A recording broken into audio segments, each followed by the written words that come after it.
Today I'm going to show and explain to you the process of how I created a painting that I can use as a sticker design. So previously, I'd painted this for the front of a postcard, and I really liked the colors, so I wanted to try my hand at creating a separate painting, but using the same color palette. Hopefully, the colors and subject will be cohesive enough with the postcard to make a fun little set that I can show at the end of this video. Starting off with some undersketching, I felt pretty stiff, but I still wanted to challenge myself somehow. Maybe a cool outfit or an over-the-shoulder pose would be a good way to push myself. Or having to paint hands. Speaking of feeling stiff and unimaginative, I was afraid of being too derivative by adding a little bird on her shoulder.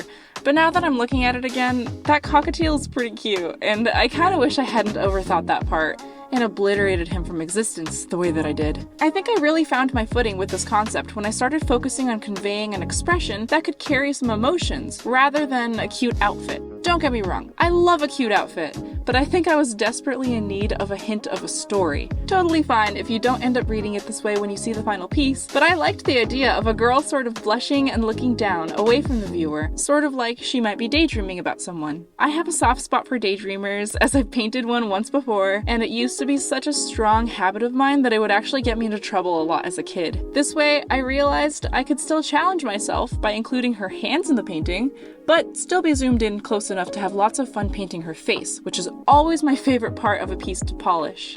Now getting to the basic color blocking, I actually really like how this mint hair looks. Spoiler, we don't keep it.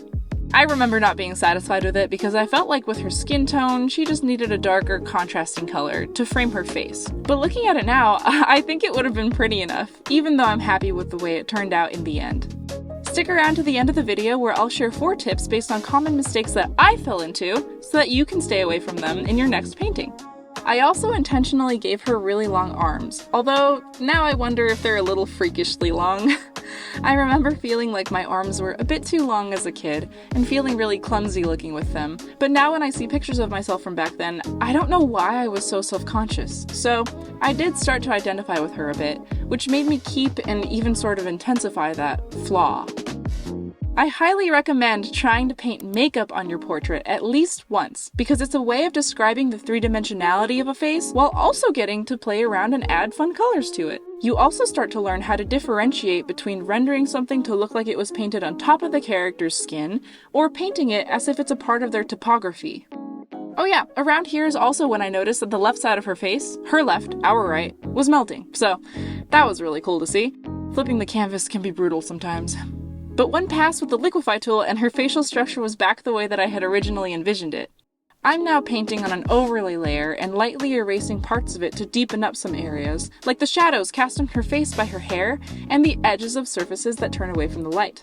This will make her feel a little more 3D. Here's what she looks like before this overlay layer, and after the overlay. I feel like it's a big improvement. Keep in mind that I will continue to work by using a combination of overlay layers, regular painting layers, and soft light layers, all to make an illusion of bringing certain elements forward in space while pushing others back, kind of like how a sculptor works. Because that's all art really is, just a really good illusion. I always airdrop the image to my iPhone at the end and tweak the colors and contrast a tiny bit using the built-in editing tools. I find that my paintings are always a little more washed out on my phone than they originally appeared on my computer monitor where I painted them. Being aware of and adjusting how your colors are translated over to mobile phones can be a helpful last step, since you want your viewers on Instagram, TikTok, or wherever else you're posting your artwork to view it with the same beautiful saturation and contrast that you intended and that you view it with. Speaking of which, I have a TikTok and Instagram, the latter of which still has my art all the way back from like 2017, I think. So I'll leave the links in the description of this video if you want to check out my art journey. And here's how it turned out as a sticker! Now I'm kind of thinking it would look even cooler as a holographic sticker, but I'm not rich enough to justify ordering a new batch of those, so this is what we have, and I like it. I think I could have kicked up the saturation and messed with the levels of light and dark a little to make it really pop even more, but honestly, it still looks great. I'm happy, and I'll take the win for now. It even makes a pretty cute background picture on my iPad. Like I mentioned, here are the 4 things I would caution against or do differently next time. Number 1, I made this painting in one sitting. Don't do that. At the time, I was trying to get it done for a deadline that I have, but working quickly does not guarantee that you'll be able to critique it accurately by the time you're finished, and have spent however many minutes or even hours staring at it. Flipping the canvas is a really great way to tell if you're missing any glaring issues, while moving the image to a small screen like your phone can help you view it holistically, and identify any weak areas for your big picture composition and lighting. But the best cure for tired eyes, guess what, kids? It's just to take a break.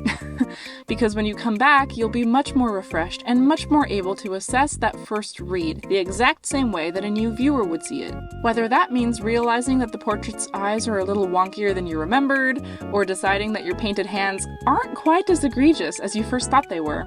Typically, you'll either love your work and be proud to share it, or you'll hate it and wonder how you ever deceived yourself into thinking you could actually draw. In this case, I was happy enough with it as a whole the next day, but like I said earlier, her arm proportions sometimes do throw me off. So get some fresh eyes before calling your painting done. Tip number 2. I didn't take some time to draw tiny thumbnail sketches, but I should have. This way, when I hit upon an idea that I liked, I would have been able to quickly explore slightly different versions of it and given myself the chance to end up with poses, expressions, accessories, really anything that might have been much more exciting than my original idea. While I do like the way that this piece turned out, going in without some prep doesn't always turn out well, and I do wish that I wasn't winging it as much as I did. Tip number 3. If you're making a sticker like I was, place the sticker's silhouette on a higher priority than you normally would. A gold frame like the one I made works okay, since the square is a strong, balanced shape. But, and this goes hand in hand with the previous tip, exploring silhouette options and doing your best to create a unique shape can make for an even better first impression when someone sees your sticker for the very first time. Tip number 4. Consider adding text. It depends on the style of sticker that you go for, but many people do enjoy a bit of text on their sticker. It can be a really memorable quote, a meme reference, or just a relatable line. It can also spice up the silhouette a bit, or fill in any weird empty spaces. I'll be making more process videos that include self-critiques just like this, so if learning from my mistakes sounds helpful to you, consider subscribing, and I'll be sure to put the link in the description for future relevant videos. Sometimes time-lapses alone can look so smooth and easy to recreate, when in reality, the artist might have been on a struggle bus the entire time and was just trying to figure things out, going back to the foundations of art. Which, by the way, I feel like is 9 times out of 10 the best thing you can possibly do when something looks off to you. And with that being said, I hope this video was fun to watch, and if you're a painter too, I hope it was helpful to realistically hear about how this process went for me. If you did enjoy it, be sure to give it a like and consider subscribing. Okay, bye!